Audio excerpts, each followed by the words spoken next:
It's the most wonderful time of the year,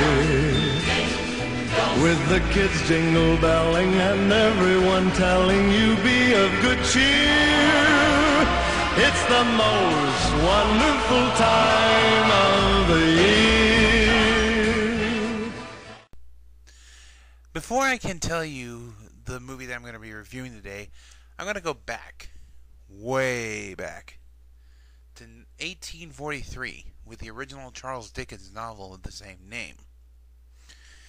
If you haven't read the book, you should give it a shot because it's actually pretty good.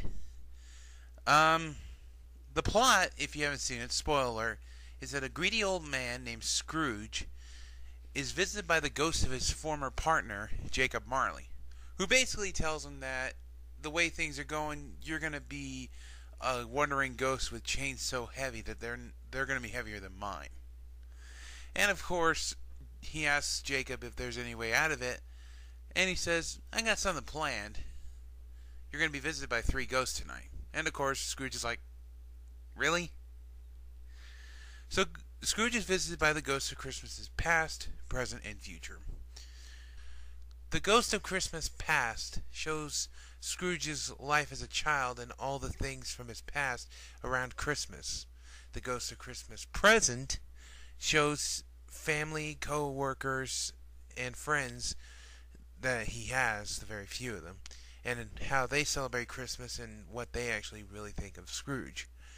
And the Ghost of Christmas Future shows him what the future is going to be like if things keep going the way they are.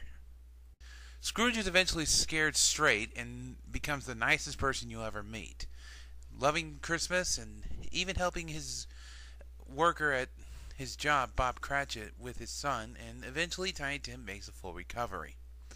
It's a good story, and though to be fair, it is more of a spook story than anything. With that said, let's get to the main attraction, our good friend, the Alastair Sim 1951 version.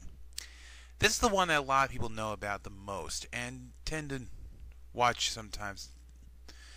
As for the ghosts themselves, Jacob Marley kind of reminds me of Alan Rickman.